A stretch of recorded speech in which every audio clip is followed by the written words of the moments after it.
the transfer market in, of course, some of the major leagues in Europe, the transfer market for this summer may have shot, but I can tell you for a fact that the managers market never runs dry in any way. It never, of course, gets shot because at any point in time, managers can, of course, be snapped up. They can, of course, be snapped up earlier from their parents' club, or those who, of course, on the free can also be snapped up. And then you also have those who are on the boss man, right?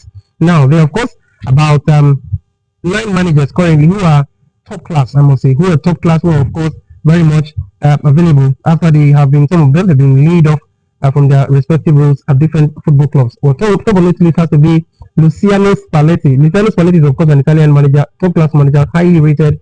He's very much free. So if you are a club in Europe and you're, of course, watching me right now, you have to get this guy. He's very good at his job, right?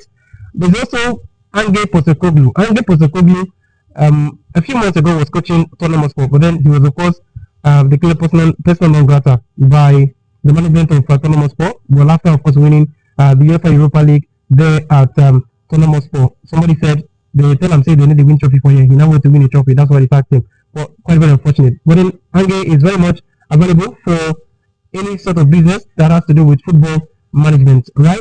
And then there's also Thiago Motta. Thiago Motta is, of course, Italian.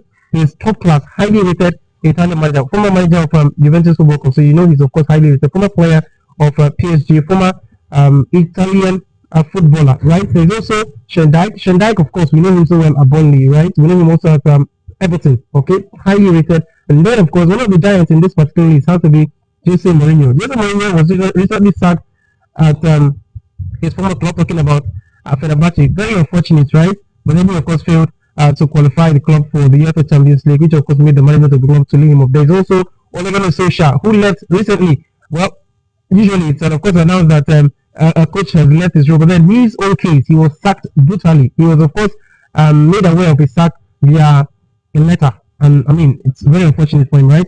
Ole Gunnar Solskjaer, of course, is free for a club to sign. Maybe Manchester United can go for him. Of course, if the season doesn't go the way it should, of course, go for them. There is also Steven Gerrard, former Aston Villa manager, right? He also coached in Saudi Arabia, but then, of course, it didn't work out for Steven Gerrard. And then you got Roberto Mancini. Roberto Mancini has coached plethora of clubs in Europe and then, of course, in the Middle East. Well, Roberto Mancini, of course, comes with a lot of experience, including coaching the Italian national team, of course, coaching Manchester City in the Premier League. And then you can, of course, also talk about the other clubs that he has managed during a long managerial football career, right? And then the last settlement, but not the least, has to be Sergio Conceição. Sergio Conceição is a manager that I like so much, right? He completes this where he is. It's an odd list, no doubt about that. But if you, of course, are interested in getting any of these managers, you may as well slide into my DM, right?